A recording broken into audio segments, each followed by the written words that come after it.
विष्णु जिनका नाम है, बैकुंठ जिनका धाम है, उन जगत के पालनहार को सत सत मेरा प्रणाम है। श्री शिवाय नमस्तुभ्यम। ओम नमः शिवाय। जय श्री कृष्णा। प्रेम से बोले विष्णु भगवान माता लक्ष्मी की जय। हे प्रिय भक्तजनों, आज चैत्र मास कृष्ण पक्ष की एकादशी का व्रत है और इस एकादशी को पाप मोचनी एकादशी कहा जाता है। अर्थात सभी पापों को नष्ट कर देने वाली इस एकादशी का व्रत जो भी मनुष्य करता है, उस मनुष्य के सभी पाप नष्ट हो जाते हैं। इसमें कोई तनिक भी संशय नहीं है। आज आप सभी रसपान करेंगे पाप मोचनी एकादशी व्रत की संपूर्ण व्रत कथा और एकादशी माता की आरती।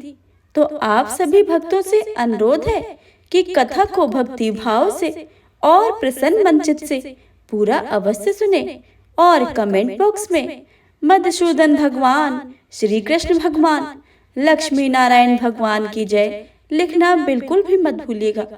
तो आइए प्रेम से रसपान करते हैं पाप मोचनी एकादशी व्रत की संपूर्ण कथा। तो एक बार प्रेम से बोलिए लक्ष्मी नारायण भगवान की जय। अर्जुन ने कहा भगवान श्री कृष्ण से कि हे मधुसूदन, आपने फाल्गुन मास के शुक्ल पक्ष की एकादशी अर्थात आमल की एकादशी के बारे में विस्तार पूर्वक बतलाया है।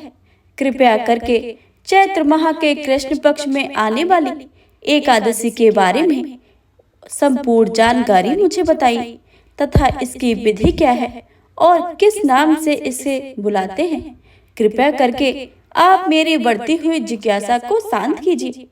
भगवान श्री कृष्ण ने कहा कि हे अर्जुन, चैत्र मास के कृष्ण पक्ष की एकादशी को पापमोचनी एकादशी के नाम से जाना जाता है। एक बार की बात है, पृथ्वीपति राजा मानधाता ने लोमस ऋषि से यह प्रश्न किया था जो तुमने मुझसे किया है। अतः जो कुछ भी ऋषि लोमस ने राजा मानधाता को बतलाया वही मैं तुमसे कह रहा हूँ। राजा मानधाता ने धर्म के गुहातम रहस्यों के ज्ञाता महर्षि लोमस से पूछा, हे ऋषि श्रेष्ठ, मनुष्य को पापों का मोचन किस प्रकार संभव है?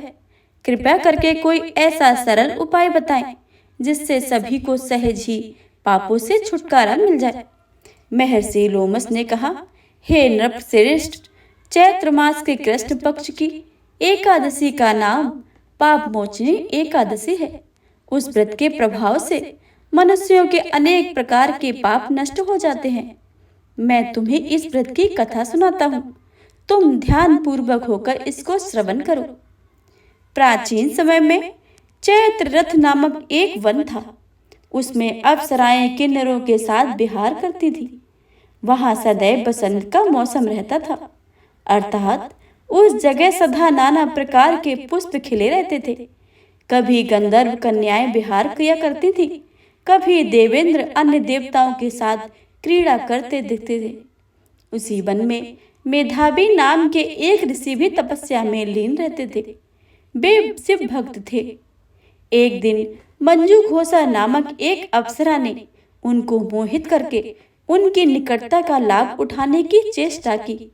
इसलिए वह कुछ दूरी पर बैठ बीड़ा बजाकर मधुर स्वर में गाने लगी। उसी समय शिव भक्त महर्षि मेधावी को कामदेव भी जीतने का प्रयास करने लगे। कामदेव ने उस सुंदर अप्सरा के भ्रू का धनुष्य बनाया, कटाक्ष को उनकी प्रत्यंचा बनाई और उनके नेत्रों को मंजू घोषा अप्सरा का सेनापति बनाया। इस तरह कामदेव अपने शत्रु भक्त को जीतने को तैयार हुए। उस समय महर्षि मेधावी युवा अवस्था में ही थे और काफी हष्ट-पुष्ट थे। उन्होंने यज्ञोपवीत तथा दंड धारण कर रखा था। वे दूसरे कामदेव के समान प्रतीत हो रहे थे। उस मुनि को देखकर कामदेव के वश में हुई मंजू घोषा ने धीरे धीरे मधुर वाणी में बीड़ा का गायन शुरू किया तो महर्षि मेधावी जी मंजू घोषा के मधुर गाने पर तथा उनके सौंदर्य पर मोहित हो गए। वह अप्सरा मेधावी मुनि को कामदेव से पीड़ित जानकर उनसे आलिंगन करने लगी। महर्षि मेधावी उसके सौंदर्य पर मोहित होकर शिव रहस्य को ही भूल गए और काम के वशीभूत होकर उसके साथ रमण करने लगे। काम के वशीभूत होने के कारण मुनि को उस समय दिन रात का कुछ भी ज्ञान न रहा और काफी समय तक वे रमण करते रहे। तद उपरांत मंजू घोषा उस मुनि से बोली, हे ऋषिवर, अब मुझे बहुत समय हो गया है, अतः स्वर्ग जाने की आज्ञा दीजिए। अप्सरा की बात सुनकर ऋषि ने कहा कि हे मोहिनी, संध्या को तो आई हो, प्रातः काल होने पर चली जाना। ऋषि के ऐसे वचनों को सुनकर अप्सरा उनके साथ रमण करने लगी। इस प्रकार दोनों ने साथ साथ बहुत समय बिताया। मंजू घोषा ने एक दिन ऋषि से कहा कि हे विप्र, आप मुझे स्वर्ग जाने की आज्ञा दीजिए। मुनि ने इस बार भी कहा कि हे रूपसी, अभी ज्यादा समय व्यतीत नहीं हुआ है, कुछ समय और ठहरो। मुनि की बात सुनकर अप्सरा ने कहा, हे ऋषिवर, आपकी रात तो बहुत लंबी है, आप स्वयं ही सोचिए कि मुझे आपके पास आए कितना समय हो गया है और अब ज्यादा समय तक ठहरना उचित नहीं है। अप्सरा की बात सुनकर मुनि को समय का बोध हुआ और वह गंभीरता पूर्वक विचार करने लगे। जब उन्हें समय का ज्ञान हुआ कि उन्हें रमण करते 57 वर्ष बीत चुके हैं, तो उस अप्सरा को वह काल का रूप समझने लगे।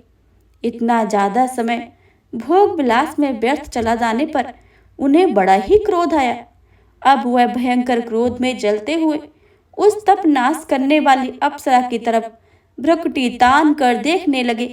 क्रोध में उनके अधर कांपने लगे और इंद्रियां बेकाबू होने लगी। क्रोध से थरथराते स्वर में मुनि ने उस अप्सरा से कहा, मेरे तप को नष्ट करने वाली दुष्टा, तू महापापिनी और बहुत ही दुराचारणी है, तुझ पर धिक्कार है, अब तू मेरे श्राप से पिशाचनी बन जा। मुनि के क्रोध युक्त श्राप से वह अप्सरा पिशाचनी बन गई। यह देखकर वह व्यथित होकर बोली, हे ऋषिवर, आप मुझ पर क्रोध त्याग कर प्रसन्न होइए और कृपया करके बताइए कि इस श्राप को का निवारण किस प्रकार है। विद्वानों ने कहा कि साधुओं की संगत अच्छा फल देने वाली होती है और आपके साथ तो मेरे बहुत वर्ष व्यतीत हुए हैं, अतः आप मुझ पर प्रसन्न हो जाइए, अन्यथा लोग कहेंगे कि एक पुण्य आत्मा के साथ रहने पर मंजू घोषा को पिशाचनी बनना पड़ा।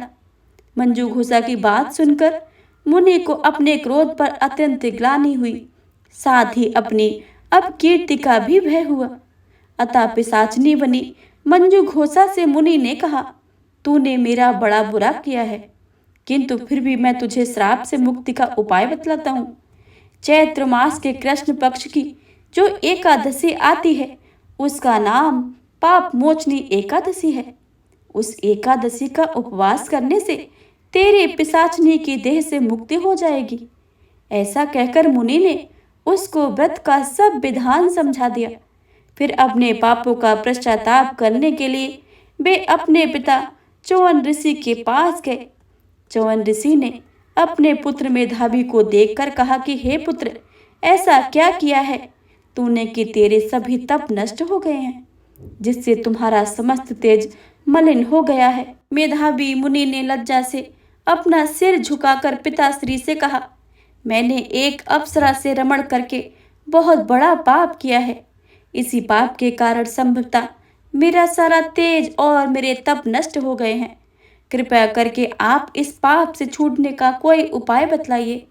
ऋषि ने कहा कि हे पुत्र, तुम चैत्र माह के कृष्ण पक्ष की पाप मोचनी एकादशी का विधि तथा भक्ति पूर्वक उपवास करो, इससे तुम्हारे सभी पाप नष्ट हो जाएंगे। अपने पिता ऋषि के वचनों को सुनकर मेधावी मुनि ने पाप मोचनी एकादशी का विधि पूर्वक व्रत किया। उसके प्रभाव से उनके सभी पाप नष्ट हो गए।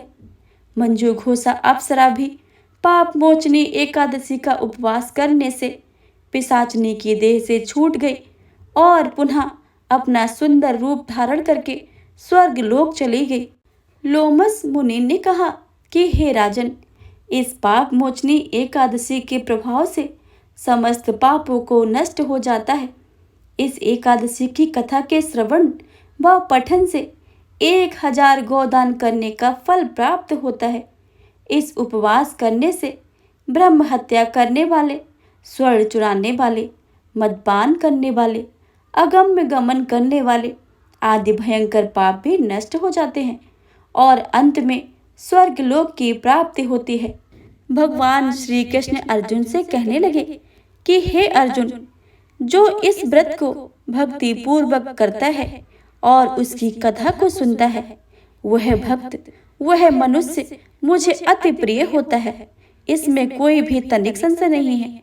मैं उसके सभी पापों को नष्ट करके उन्हें मोक्ष को प्राप्त कराता हूँ। एक बार प्रेम से बोली, लक्ष्मी नारायण भगवान की जय।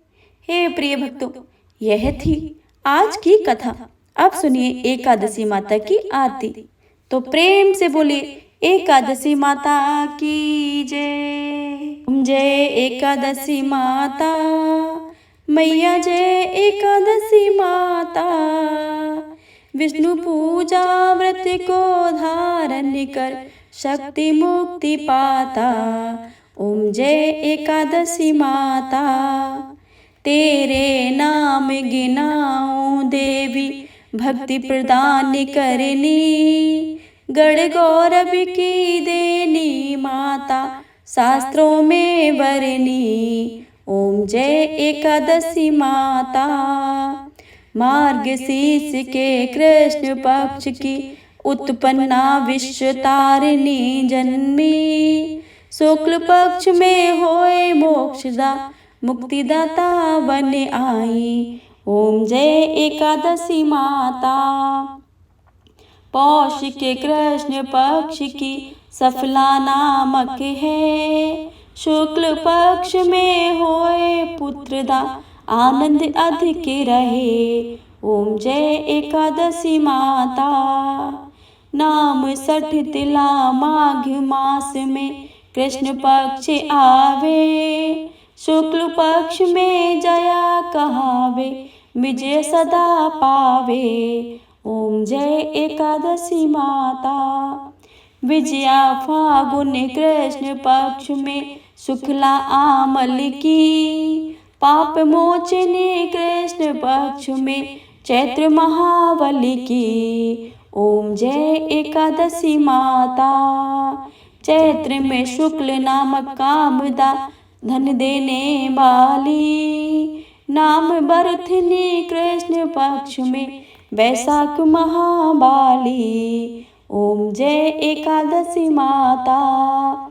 शुक्ल पक्ष में होए मोहनी, अपरा ज्येष्ठ कृष्ण पक्षी। नाम निर्जला सब सुख करनी, शुक्ल पक्ष रखी। ओम जय एकादशी माता। योगिनी नाम आषाढ़ में जानो, कृष्ण पक्ष करनी। देवशैनी नाम कहायो, शुक्ल पक्ष धरनी। ओम जय एकादशी माता। कामिका श्रवण मास में आवे, कृष्ण पक्ष कहिए। श्रावण शुक्ला होए पवित्रा, आनंद से रहिए। ओम जय एकादशी माता। अजा भाद्रपद की कृष्ण पक्ष की परिवर्तनी शुक्ला। इंद्रा अश्विन कृष्ण पक्ष में भवसागर निकला। ओम जय एकादशी माता। पापांकुशा है शुक्ल पक्ष में आप हरनिहारी। रमा मास कार्तिक में आवे, सुखदायक भारी। ओम जय एकादशी माता। देव्योत्थानी शुक्ल पक्ष की दुखनाशक मैया। पावन मास में करूं विनती, पार करो नैया। ओम जय एकादशी माता। परमा कृष्ण पक्ष में होती जनमंगल करनी। शुक्ल मास में होए पद्मिनी, दुख दरिद्र हरिणी। ओम जय एकादशी माता। जो कोई आरती एकादशी की भक्ति सहित गावे, जन गुरुदिता स्वर्ग का वासा, निश्चय वह पावे। ओम जय एकादशी माता, ओम जय एकादशी, जय एकादशी, जय एकादशी माता। विष्णु पूजा व्रत को धारण कर, शक्ति मुक्ति पाता। ओम जय एकादशी माता, ओम जय एकादशी माता, ओम जय एकादशी माता। प्रेम से बोलिए एकादशी माता की जय। लक्ष्मी नारायण भगवान की जय, राधा कृष्ण भगवान की जय, सभी भक्तजनों की जय।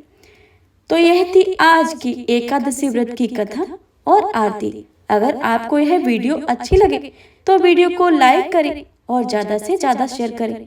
अगर आप चैनल पर नए आए हैं तो चैनल को सब्सक्राइब करके बेल आइकन को अवश्य ही दबा लें, ताकि आने वाली सभी वीडियो की जानकारी सबसे पहले आपके पास पहुंचे। मिलते हैं ऐसी ही अगली एक वीडियो में। तब तक के लिए जय श्री कृष्णा, राधे राधे।